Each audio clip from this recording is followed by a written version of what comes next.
హీరోలు పుట్టరు, హీరోలు తయారవుతారు. ఒక బాలుడు సంపన్న కుటుంబంలో పుట్టి మేధావి వర్గానికి అగ్రజుడే తనకి ఏ లోటు లేని రోజు ఒక కుర్రవాడు ఒక చిన్న నోటీస్ బోర్డు చూసి కంగుతున్నాడు. ఆ బోర్డుపై ఇలా రాసింది, dogs and Indians are not allowed. తన రక్తం మరిగిపోయింది. ఏదేమైనా నా దేశానికి సేవ చేయాలి అనుకున్నాడు. అతి కష్టమైన ఇండియన్ సివిల్ సర్వీస్ ఎగ్జామ్ అలా ఓకగా సాధించాడు. కానీ ఇంత సాధించి నేను బ్రిటిష్ వాడి క్రింద బతకడం ఏంటి అనుకున్నాడో ఏమో. స్వాతంత్ర సమరానికి పిలుపునిచ్చాడు. అప్పటి వరకు ప్రశాంతంగా పరిపాలిస్తున్న బ్రిటిష్ రాజ్యానికి వెన్నులో వణుకు పుట్టించాడు. ఆజాద్ హింద్ ఫౌజ్ అనే మిలిటరీని స్థాపించాడు. ముసలి ముతక ఆడ మగ పిల్ల జల్ల అందరినీ అందులో చేర్చాడు.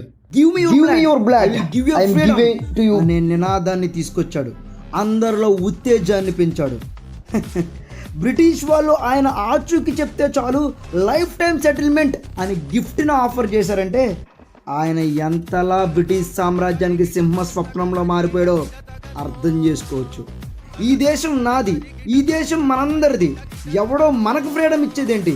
ఫ్రీడమ్ అనేది మనం సంపాదించుకోవాలి, భిక్షం ఎత్తుకోకూడదు అని అందరిలో ధైర్యాన్ని నూరిపోశాడు. అసలు ఇప్పుడు ఏ మాట మీరు మాట్లాడితే మీ రోమాలు నిక్కబొడుచుకుంటాయో, ఏ మాట వింటే శత్రువుల గుండెల్లో గుబులు పుడుతుందో, ఏ మాట వింటే భారతదేశం ధైర్యంగా నిలబడుతుందో ఆ మాట తీసుకొచ్చింది సుభాష్ చంద్రబోస్. ఆ మాటే తన డెత్ హిస్టరీ కూడా మిస్టరీగా మిగిలిపోయిన ఏకైక వ్యక్తి సుభాష్ చంద్రబోస్. పెంచుకునే కాకులు తల్వార్లు పడితే ఏమైతుందో చూపిద్దాం. ఈ జాగ ఎవరిదే? ఈ దేశం ఎవరిదే?